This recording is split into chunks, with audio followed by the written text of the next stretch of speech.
some souls needs harsh lessons, and it's not for us to judge it. It's for us to hold space for them, right?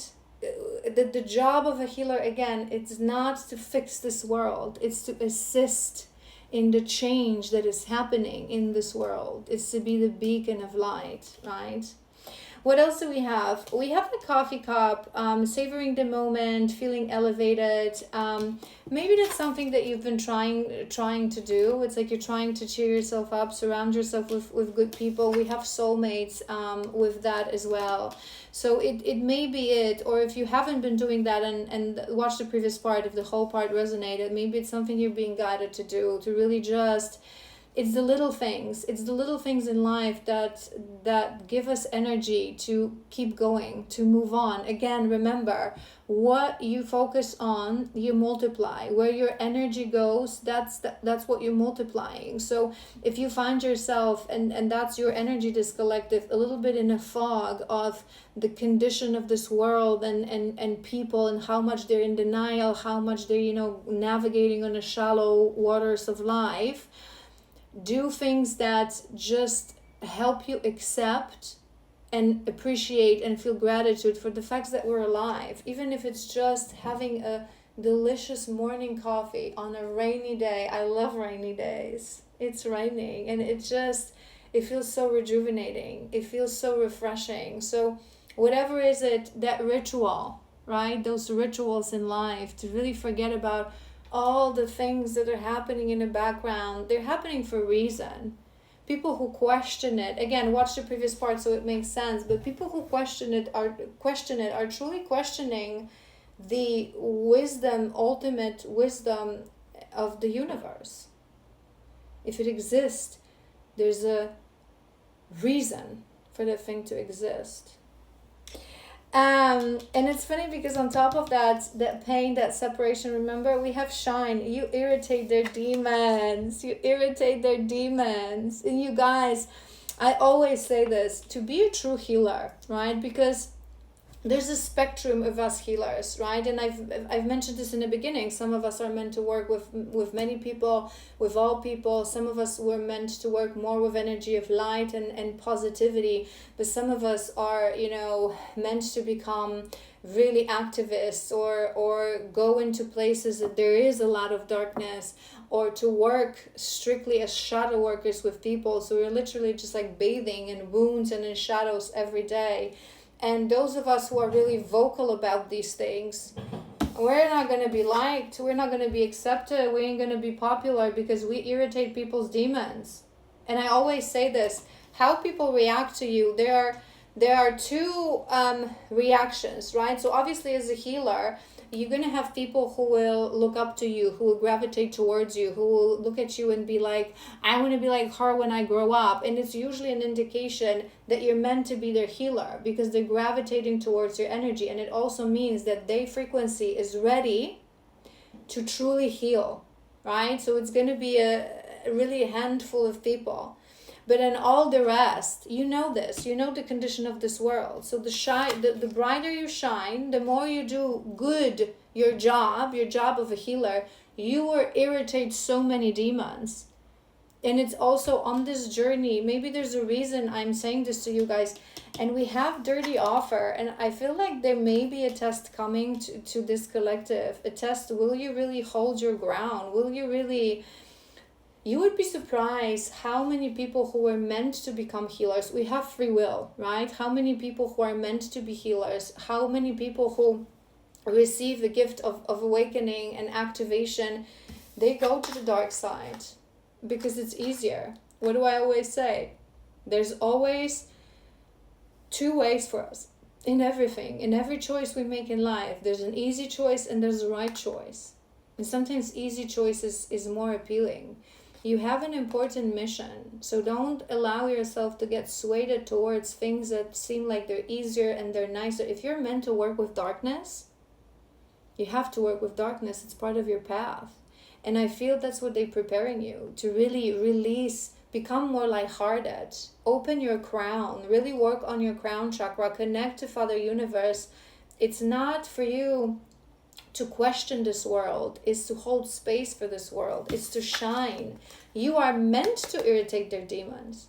You are meant to irritate their demons. People who really make the biggest change are not people who just, you know, unicorns and rainbows. It's part of, you know, it's what some healers do. But I feel like for you the path is darkness, because you have enough shadow to handle it. You have enough shadow not to fall into temptation of just doing. So I don't know why, it's like I'm hearing that you have really important mission that links to walking in that darkness, links to speaking about topics that are difficult, even borderline dangerous, to be honest, because when we have small platforms nobody cares, but when we start to grow our platforms, right, and we start to speak about topics that matter, the those that are the puppet masters, they don't like it. They don't like it. It's threatening. But I feel like it may be that activism, that talking about things that matter, that this world, the darkness of this world, and it may be that you will be tested every now and then to just go small, to make the easy choice, but you have to make the right choice. And you will find it in you. It seems like, you know, if I feel you should go to my YouTube, and there's a video in, I think it's spirituality and healing playlist about healer wound, and it explains, I feel like it's still something that you have to address, the healer wound, right? Because we're not here to fix the world, and we have to, it's this coffee cup, we have to find our own ways to recharge the battery, to recalibrate, to release, especially when we work with shadows, right? So whether you are someone, whether healers who are like me, who are shadow workers, so we work with shadows of other people on a daily basis, or you're meant to work with shadows of this world, you will be exposed to a lot of negativity, to a lot of sadness, to a lot of wounding. So you have to find your own way to release, because us healers, empaths, we really, when we work through this, we really feel it. And you can feel it right now, how much you feel it. But what's missing within you for now, it's the understanding, right? So it's good that you feel it, but you have to allow this ascension that is happening to be finalized, right? We have persist, work on it, repair. We have hammer here as well. So just power through it. This too shall pass. Right now, what you feeling, if this resonates, this is your reading, the first part resonated, focus on really sipping your coffee, enjoying a rainy morning, going for a walk at the beach, in the forest, whatever that is. Don't think about all the negativity. Allow the downloads to settle. Allow your body to adjust to your new frequency, right? And it will come to you.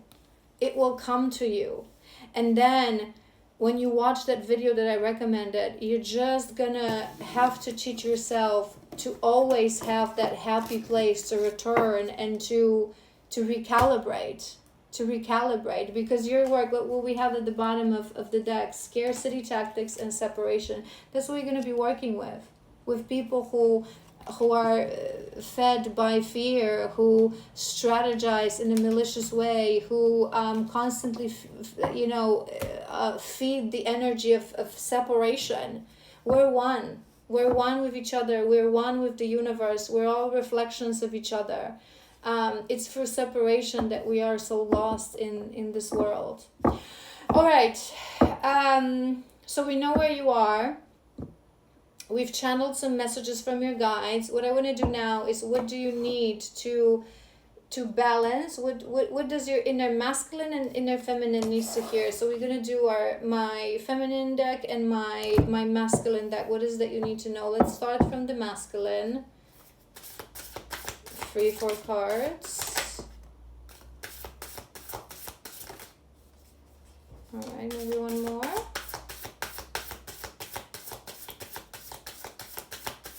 Do we want one more? Are we good? Yes, thank you.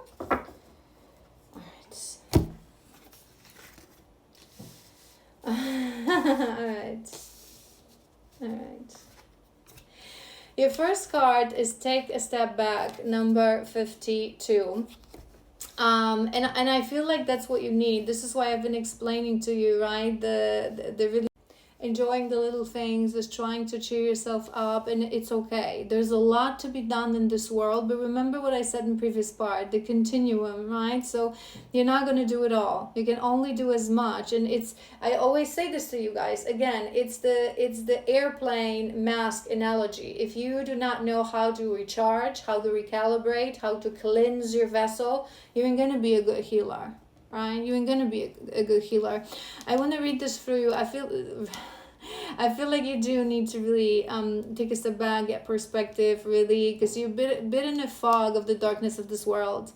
When we are bound by our shadows, we lack perspective. We assess people and situations from a place of our ego and knowingly projecting insecurities and trauma.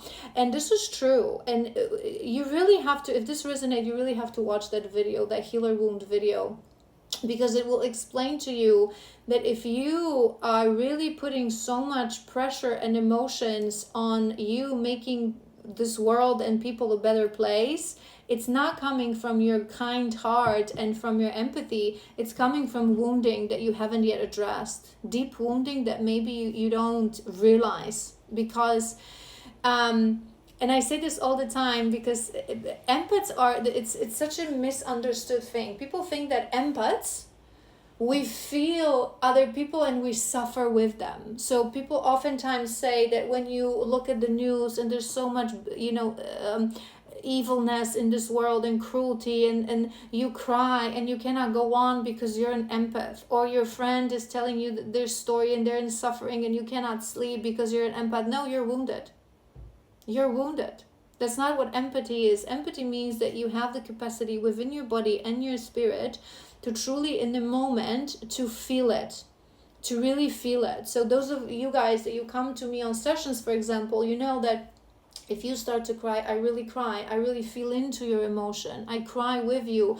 I'm sad with you, because I have to connect to your energy. I really have to understand what you're going through to be able to help you. But when the session closes, when my job for the day is done, I cleanse my vessel. I recalibrate. I recharge my battery, and I go on. I still care about you, but I no longer feel this emotion because it's not my emotion. So as long as it lingers, it's not empathy, it's wounding, right? You are ready to take a step back and get out of the fog of your shadows and see the situations from a different perspective. Look at your life as an unbiased outside observer to evaluate it objectively. Perhaps you are ready to take this even further and look at your life from a perspective of the awareness of your soul. Knowing that this life is not the first one you have experienced, this visual will help you to connect the dots, understand your past better, and how it was key to lead you where you are. So maybe it's an exercise that you should try. Take a step back. Imagine your soul. You're looking at your avatar, all overwhelmed, right? System overload completely. The unit is not functioning well. And you're thinking to yourself, okay, I sent her there to fix this world, and she's now in this fog crying all about it. It ain't gonna make any change, right? So again, I do feel this collective you're going through an ascension, and I feel you have to give yourself grace. And I'm hearing that for the next couple of weeks, even a week or two, don't focus on your healing, don't focus on your mission, don't focus on what's going to happen. For the next week, really just do what brings you joy. Do what brings you joy. And if you do want to think about something, contemplate, why do you feel the way you feel? Because it's not this world, it's you. Watch the healer video. We have number 4, who told you?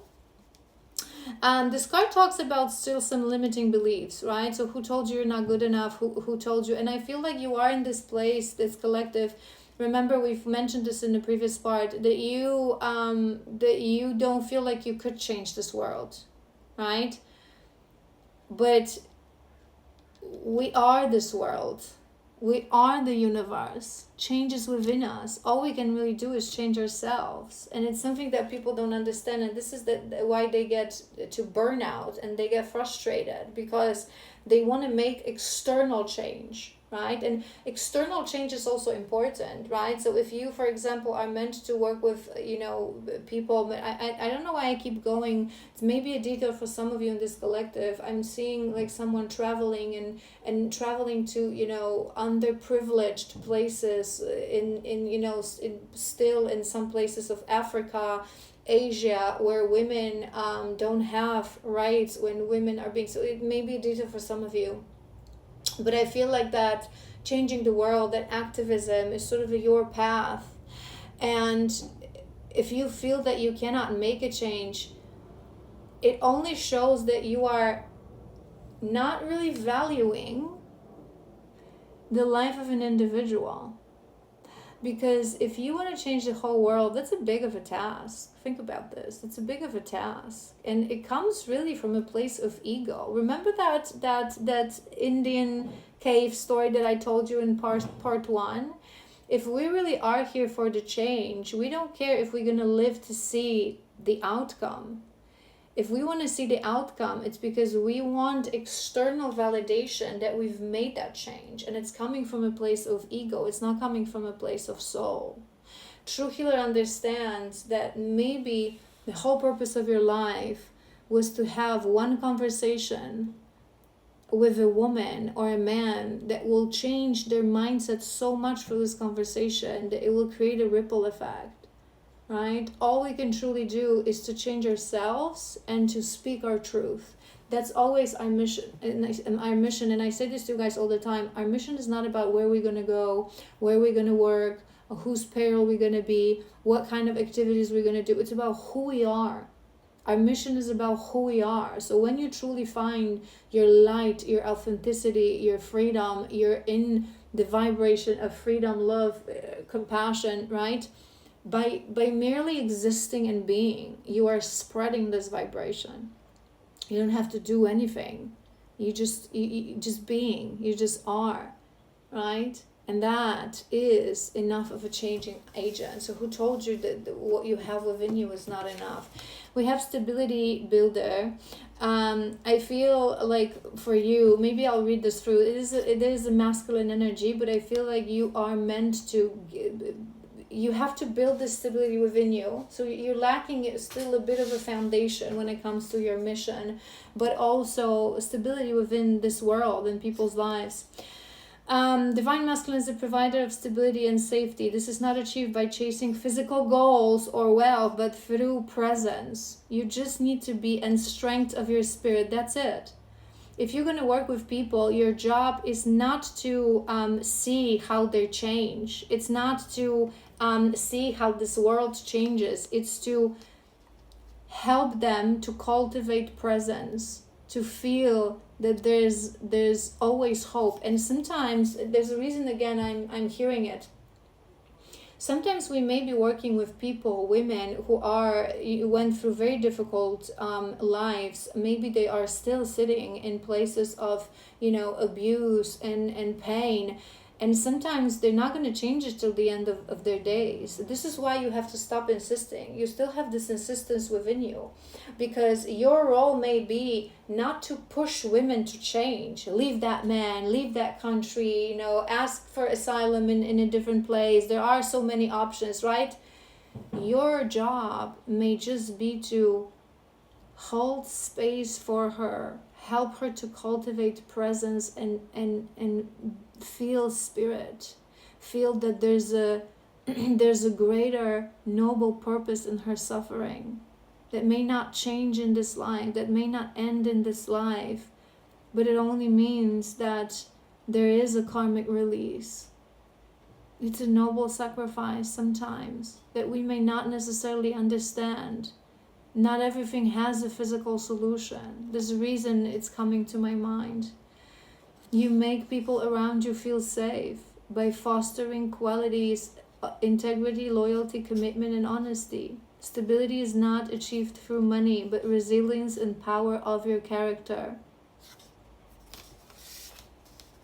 And the last one we have, let's talk sex. And maybe there's a reason I was gravitating towards these things. traveling to places where women, and it's coming to my mind. So remember that in first part I've mentioned to you guys that as healers we cannot judge each other's roles, because it all has a place to be, right? And some of us healers, we're gonna work with more of this modern world. So for example, me, right, I work with women that are on a journey of really becoming healers, of really going through that deep shadow work, right? That last chapter, as I always say, women usually from modern world that were given the tools to be the changing agent, right? So I'm focusing on things like that you have to understand that your body is a sacred temple. You have to respect your sacral energy, divine union, how it should operate between the masculine and the feminine. And there's going to be healers that will meant to work with women who don't have access to all these things, right? All the teachings that I could say to them would be rubbish and not really useful, because they are in place where they don't have free will, where they don't have a choice, where all they know is abuse, where the person, their masculine, who's supposed to protect them, is their biggest abuser, right? And for some of them, it may be very relevant to some of you. There's a reason it's coming to my mind. You will feel if it resonates in your heart, or it may just be an example, because you have to learn to value the work of everyone in this world, right? That drop in the ocean. But perhaps it's relevant for some. And women who have the strength to work with women like that, sometimes they need to understand that they might not be happy ever after for these women. Not all of these women will be able to get out of the situation, venture to a safe place and build a really wonderful life. Some of them will continue to be in that misery, but your role may be to help them to find meaning in their life, to find relief in that situation, in that pain, or at minimum to understand that it is not okay. That it is not okay. That who told you you're not worth to have a better life? And if you don't have the strength, or it's not your destiny to change it in this lifetime, at a minimum, you can teach your children that change. Do you know what I mean? It's all coming to my mind. I feel like this reading is very specific, so it's not going to resonate with many, but for the right person, it will make sense. Let's do a couple of your feminine energy, what you need to. One more. All right. Journal. We mentioned this, remember? I think it was in previous part. All right, that's so beautiful. So your first card is unconditional love. It's unconditional love. I want to read through this because I feel it's going to be very important for your path. True love asks for nothing. True love is a vibration of the heart. It asks for nothing, including the outcome of your actions. It's something that exists within. As a divine feminine, it is your job to be the beacon of this vibration and always lead with it. Your love needs no physical proof, no external validation or confirmation. It is something that is earned, or it is not something that is earned or gained. It does not depend on reciprocity. It has no beginning and nor end. It simply exists regardless of circumstances. It asks for nothing. It only wants to give. Fully step into the vibration. I feel like this is going to be important because, again, there's a reason I keep seeing that healer video. You have to, if it resonates, you have to watch that healer video, because you may be the best thing in someone's mind. Meeting you may be the best thing that ever happened to them, and you're going to constantly criticize yourself because you're not going to be seeing external change within them, right? Because let's go back to this example, right? It's important that maybe you are, again, it may be just an example, but it's coming to my mind. Let's imagine you're working with a woman who is living in an abusive environment, in an abusive relationship, right? And for whatever reason, she stays to change. She chooses to stay. And you work with her. you support her, you hold space for her. If you feel that you have failed as a healer because she's not exiting that relationship, not only you are wanting to be in a place of control, what she needs to do in her life without knowing her life's path and without knowing what her soul planned for her in this lifetime, but you also, all you're building for yourself is burnout. You're not understanding the true meaning of a healer. Remember, us healers, we operate on a level of a soul, not on a level of the physical world. So you cannot want to see physical change in the physical world in order to appreciate your work, because of you and the space that you held for this woman. It may be, I just heard sex workers as well, so it may be something that you will work with as well, that you won't manage these girls to exit that lifestyle, but you will help them through it. Because a true healer, again, we operate on the level of a soul, so you have to understand that perhaps their soul decided that they cannot leave this. But through this painful experience of learning or of releasing karma, they're gonna have someone that will hold space for them with unconditional love. And if you are feeling disappointed that there's no physical change, you're not really helping these people and these women. You're putting pressure on them. You're putting pressure on them, and it's not your job. There's something within your mindset that has to change. We have connected the energy of the sun. So I feel it's sort of in line with that cup that we had, remember? So you really have to, sun is a life force energy. Side note, deeply misunderstood, because we're being fed with lies by the matrix that sun is not good for us, that it's causing cancer, right? Which is not really true. And as per divine law, SPFs are not really beneficial for us. But just saying, I think I'm gonna have to put, like, for entertainment purposes only in there. But there's a reason it's coming to my mind, like how deep the manipulation goes. I feel you need to connect to the energy of the sun, to the energy of life force energy, right? Maybe you resonate with, like, I just saw one of these, I have one myself, like maybe you resonate with it, like Eye of Ra, Eye of Horus, or ancient Egyptian god of sun. It just came to my mind. But connect to that life force energy, universe, Father Universe, the sun, the masculine life force energy. It will always give you strength. Right? It will always, this is what you need on your path. You need unconditional love of the feminine within, and you need the strength to continue on your journey, coming from the Father Universe, coming from the life force energy.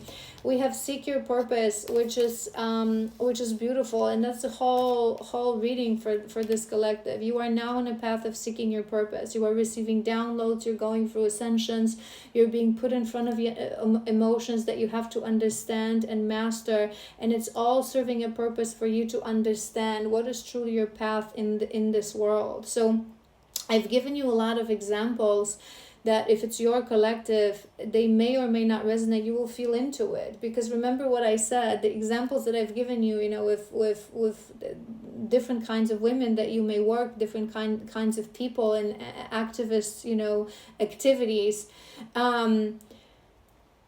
If it's really for you, you will feel it in this reading. You will feel it, like your heart will skip a beat. You will feel that it resonates. It's just this resonance, right? But it just may be an example, because you have to remember that your mission is about who you are and how you do things. You have a long life in front of you, and throughout this life, it may also change, right? And the last one we have patience, number 53. Patience, my dear. I feel like you need to be a little patient with yourself. You're feeling right now in distress. You're not feeling comfortable. You feel like life is not making sense, that your journey that you've been through is not making sense. But remember, what goes up must go down. The wheel is turning. You're going through an upgrade. You're going through a shift. You're being prepared for your next chapter. And sometimes these things are very difficult on this journey. We think that in the beginning, when we go through our awakening and it's about us and our shadows, it's difficult. when it truly becomes challenging is when our guides understand that we're ready to rise above ourselves and be prepared for our mission. This is where the heavy duty machinery it's being taken out to really help us to get to that path. But just be patient with yourself. It will all come to you at the right time.